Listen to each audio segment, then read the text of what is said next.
Mother-in-law called me the accountant for 11 years. Not Daniel, not my name, just the accountant. Like I was a piece of furniture she'd learned to work around. I never said anything about it. My wife thought it was funny. I should have paid more attention to what that told me about both of them. My name is Gordon Marsh. I'm 51 years old. I spent 22 years building something I was proud of, and I nearly lost all of it because I trusted the wrong people and kept quiet when I should have spoken up. I'm not looking for sympathy. I'm telling this because I think a lot of men out there are in the same position I was, working hard, staying loyal, assuming the people closest to them are doing the same. Some of them aren't. And the quiet ones? The ones who just put their heads down and keep going? We tend to find out the hard way. I met my wife Beverly in 2001. She was 24, sharp, beautiful in the way that makes you slightly stupid. Her father, Franklin Greer, owned a mid-sized logistics company outside of Columbus, Ohio. Greer Freight Solutions. 40-some trucks, regional contracts, nothing flashy but solid. Franklin had built it from a single truck and a prayer in 1987, and he was the kind of man who made sure you knew it. I was a CPA working for a firm in Columbus. Franklin hired me to consult on a restructuring deal he was putting together. That's how I met Beverly. That's how I ended up spending every Sunday for 3 years at Franklin's dinner table, eating pot roast and listening to him tell the same story about his first contract. We got married in 2003. It was a good wedding. Franklin paid for everything and reminded us of that fact approximately once a month for the next decade. I joined Greer Freight full-time in 2005. Franklin needed someone who understood numbers, contracts, compliance. I built their financial systems from scratch. Before me, they were running payroll out of a binder. I put in the infrastructure that let them grow from 40 trucks to over 200. I negotiated contracts with distributors that tripled their regional coverage. I didn't do it alone. There were good people there. But I was at the center of it for 17 years. Franklin and I had our disagreements. He was old school, stubborn, suspicious of technology he didn't understand. But he respected competence, and he knew I was competent. Over time, he stopped calling me the accountant and started calling me Gordon. That felt like something. Beverly worked in marketing for a few years, mostly as a title rather than a job. She had taste and charm, and she was useful for client dinners and trade show appearances. But she wasn't interested in operations. She said numbers gave her a headache. She preferred the social side of the business, the reputation, the brand, the story of the Greer family legacy. Her mother, Marjorie, was another matter entirely. Marjorie Greer was 67 years old when this story begins, and she had never worked a day inside Greer Freight. She attended board dinners. She appeared at charity events with Franklin. She offered opinions on everything with the confidence of someone who had never once been contradicted in a way that stuck. She didn't like me from the beginning. I always believed it was because I was too direct with Franklin, too willing to push back on bad ideas in front of people. Marjorie preferred a household and a business where no one pushed back on anything. She called me the accountant until I was 40 years old. Franklin was diagnosed with a degenerative heart condition in early 2019. He didn't tell anyone for 8 months. By the time he told Beverly and me, it had progressed significantly. He was managing it, his doctor said. He could have years. But the question of succession, who would lead Greer Freight when Franklin couldn't, suddenly became very immediate. Franklin pulled me aside in October of that year. We were sitting in his office after hours, the building empty, and he poured 2 glasses of bourbon and said, "I need to tell you something, and I need you to not say anything until I'm finished." I said, "Okay." He told me he'd been restructuring his ownership stake for the past year. He had worked with his estate attorney and a financial advisor he trusted, a man named Hugh, who had been quietly working on this without Beverly or Marjorie knowing. Franklin said he'd watched his wife and daughter over the previous decade, and he'd seen things he didn't like. He didn't name them specifically. He said he loved Beverly, but he didn't trust her with the company. He said Marjorie would eat it alive if she ever got her hands on it. What he'd done was transfer controlling interest, 58% of the voting shares of Greer Freight, into a holding entity. That entity was structured through Hugh's firm, and the beneficial owner of record was me. I sat there for a long moment without speaking. Franklin said, "You've kept this company alive for 17 years. My daughter married you, and I think she thought she was marrying the family business. You weren't. You were building something of your own inside it. I wanted to stay alive when I'm gone." I asked him why he hadn't told me sooner. He said, "Because you would have argued with me." He was right. I would have. The arrangement was real, legally documented, filed properly, but it was structured through layers of holding entities in a way that wasn't immediately visible. The company's internal records listed the Greer Family Trust as the primary shareholder. What wasn't visible, unless you went looking through the right corporate filings in Delaware, was that a company called Marsh Consolidated LLC was the controlling entity behind one of those trust structures, and Marsh Consolidated was mine. Franklin asked me to keep it quiet. He said there would come a time to make it known, and I would know when that time was. I agreed. I kept the secret for almost 3 years. Franklin died in March of 2022. He went quickly at the end, which was a mercy. Beverly was devastated in the way people are when they've assumed someone will live forever, and reality finally corrects them. I held her up at the funeral. I meant it. Whatever had started to erode between us, and things had been eroding for a while, it was still my wife, and I still loved her. Marjorie, at the funeral, was composed in a way that made me uneasy. Controlled, like she'd been preparing. 2 days after the funeral, she asked Beverly to sit down with the company's general counsel, a man named Dexter, to discuss the transition. I was in the room. Marjorie looked at me with an expression I can only describe as patient, and she said, "Gordon, I think this is a family conversation." I said, "I'm family." She said, "You know what I mean." Beverly looked at the table. I excused myself. What happened over the next 3 weeks was systematic. I didn't see it clearly at first because I was still grieving, genuinely, and because I wanted to believe Beverly was overwhelmed and leaning on her mother, not conspiring with her. Marjorie moved into our guest room. She said it was to help Beverly through the grief. She had daily meetings with Dexter that I was not invited to. She had lunches with the 2 senior board members, a man named Horace and a woman named Patrice that I also was not invited to. She walked through the Greer Freight offices twice a week and introduced herself to staff as the family's representative during the transition. Beverly, meanwhile, stopped telling me things. Not dramatically, not in a way that announced itself. She just started coming home from meetings without updating me. She started saying, "We'll figure it out," when I asked about operational decisions, and I didn't know who "we" was. 4 weeks after Franklin's funeral, Beverly came home and asked me to sit down. She said the board had voted to restructure the executive leadership.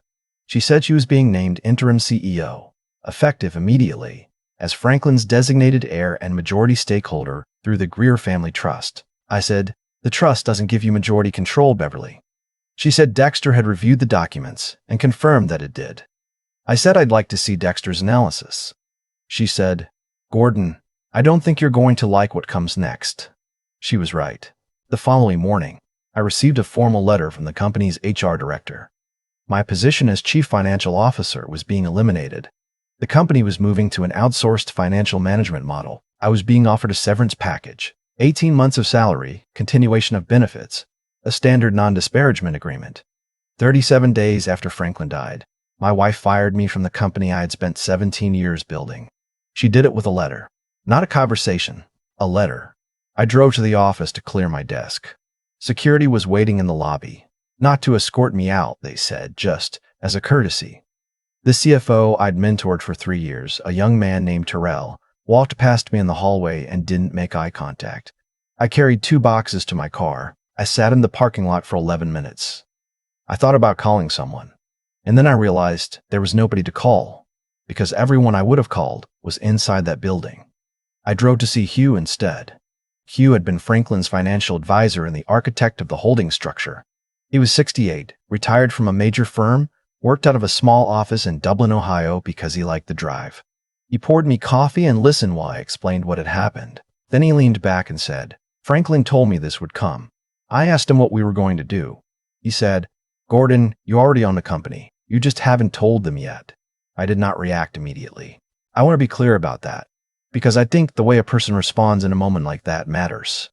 I was angry. I was furious. But Franklin's voice was in my head, the way it had been for 3 years. "You will know when the time is." I spent 3 weeks doing what I do best. I reviewed everything.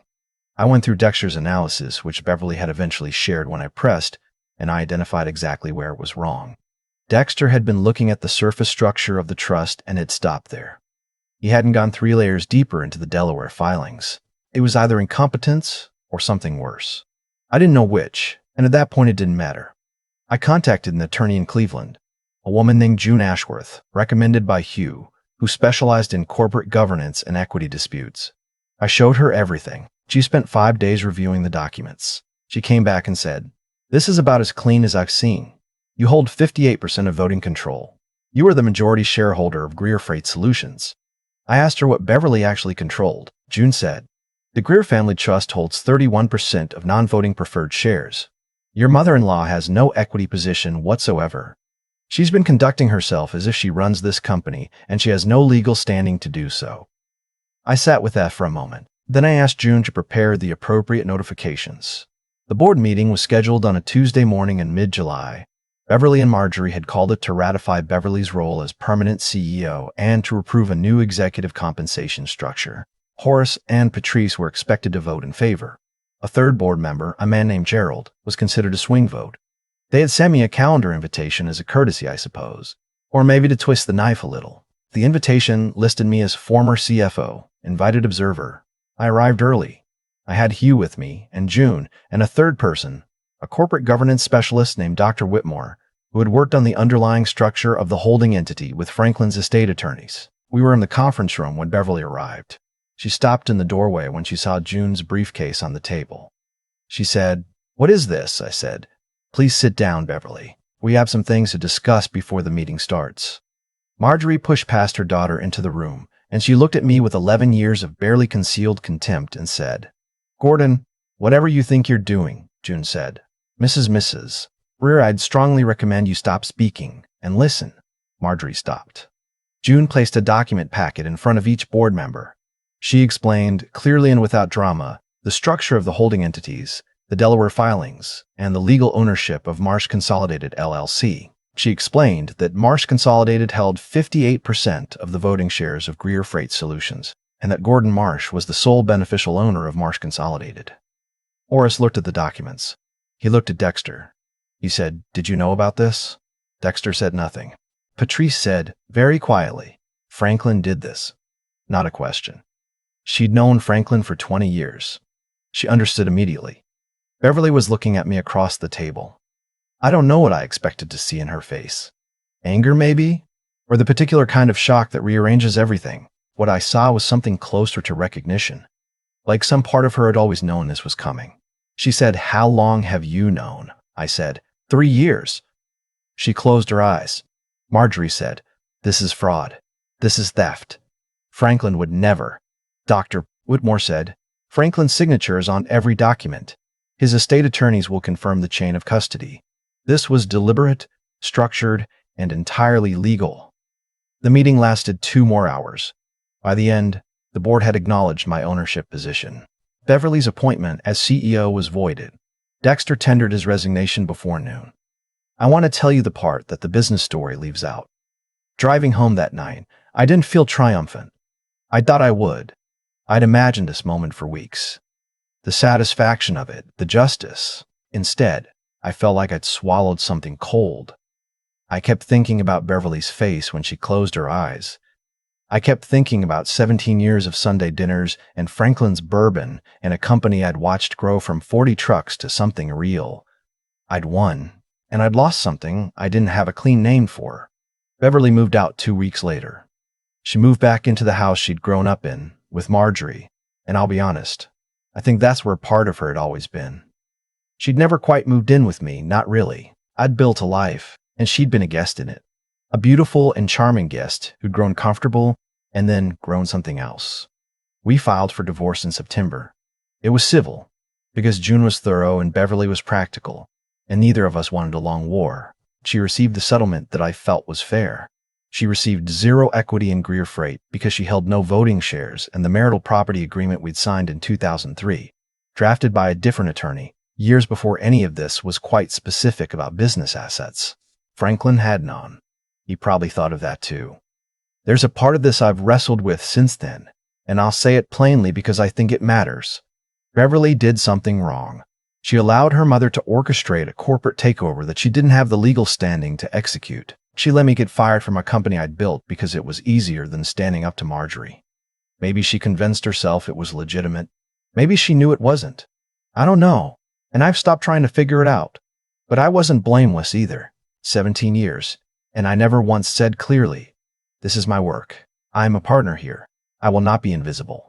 I kept quiet because keeping quiet felt like loyalty. It wasn't. It was just quiet. Franklin saw something in me that I hadn't fully claimed for myself. He gave me the means to protect it. I almost didn't use it in time. About 4 months after the board meeting, I got a call from Terrell, the young CFO who hadn't made eye contact with me in the hallway. He said he wanted to apologize. He said he'd been told I was leaving voluntarily, that it was a mutual decision, and he hadn't questioned it because he was scared of losing his job. I said I understood. He asked if there was any path back, if the company was looking to fill his position. He'd been reporting to an outsourced firm and hated it. I said, Terrell, you're still the CFO. You were never fired. Send me your expense reports from the last 3 months, and we'll reconcile whatever mess the outsourcing firm left you. He laughed, and it was the first genuinely good moment I'd had in months. Greer Freight is still running. It's actually doing better. I brought in a new president, a woman named Dr. Ashford, who came from a regional competitor and knows the space cold. I transitioned out of the day-to-day about a year after the board meeting. I consult, I oversee, I review the numbers quarterly. That's enough. Marjorie, as far as I know, remains convinced that Franklin was deceived somehow, that the documents were manipulated, that I did something underhanded. She's told people this. Those people have reviewed the same documents June reviewed, and they've stopped having that conversation with her. Beverly remarried in 2024. I heard through someone we both used to know. I don't wish her ill. I hope she found whatever she was looking for. I genuinely hope Marjorie is easier to live with as a mother-in-law to someone else than she was to me, though I doubt it. The thing I think about most, the thing I'd tell someone else in my position, isn't the corporate structure or the legal filings or any of the mechanics. Those were just tools. The thing I'd say is, Franklin knew what he had before I did. He looked at 17 years of quiet work and said, "This is worth protecting, and you are the one to protect it." He did that not through a speech or a ceremony or even a direct conversation, really. He did it through paperwork, through planning, through the very particular kind of love that says, "I see you, and I'm going to make sure it counts." I keep a copy of the original holding structure document in my desk drawer, not for legal reasons. June has all the originals. I keep it because Franklin's handwriting is on the signature page, his handwriting, and mine on the same piece of paper. Some days that's enough. I've thought a lot about what Franklin actually gave me. Not the shares, not the legal structure, not the holding entity filed quietly in Delaware. Those were just instruments. What he gave me was a verdict. His verdict, after watching closely for nearly 2 decades, that the work was real and the man doing it was worth protecting. That matters to me more than the outcome. Here's what I've come to understand about cause and effect. Not in any cosmic sense, just in the plain human sense. What you build in private eventually becomes visible. Beverly and Marjorie made their move because they believed I was the accountant, that I had labored in service of something that belonged to someone else, and that when that someone else was gone, I'd have no ground to stand on. They weren't entirely wrong about the dynamic that had existed for years. I had allowed myself to be positioned that way. I kept quiet when I should have spoken. I'd accepted a role smaller than what I'd earned because it was easier than the conversation. That's the part I own. And I think owning it honestly is the only thing that makes any of this worth telling. The 3 qualities that got me through. And I'm not being philosophical here. I mean the practical things that actually worked. Were knowing what I knew, being patient with what I knew, and being willing to act on it when the moment demanded. That's it. No grand strategy. Just competence, discipline, and the nerve to use them at the right time. Franklin had all 3. He built a company from a single truck. He watched his own family clearly enough to make a hard decision about who to trust with it. He planned for a future he knew he wouldn't be alive to see. That's a kind of courage most people never exercise, because it requires you to be honest about what you're looking at, even when you're looking at is painful. Marjorie spent 11 years dismissing me. Beverly spent 17 years watching me build something and never quite believing it was mine to build. That's not bitterness talking. It's just accurate. And the result of those choices, their choices, was that when the moment came, they moved without full information. They assumed the visible structure was the whole structure. They didn't look deeper because it hadn't occurred to them that I was the kind of person who operated at that level. That's the thing about underestimating someone who keeps their head down and does the work. Eventually, the work speaks. I don't think Beverly was a bad person. I think she was a person who never had to develop her own spine because Marjorie's was always available. That's a real loss. even if she doesn't see it that way. I hope her second marriage gives her the chance to find out who she is, without her mother's voice running the background. What I'd say to anyone in the similar position, working hard, staying loyal, feeling invisible, is this: the invisibility is a choice you're participating in. Loyalty doesn't require silence. Competence doesn't require hiding. You can be the kind of person who shows up, does excellent work, and also claims what's yours. Those things are not in conflict. Franklin knew that. He spent years trying to show me, and eventually he just put it in writing. I keep that document in my desk. Some days it reminds me of him. Most days it reminds me of what I'm capable of. When I stop making myself small, that's enough.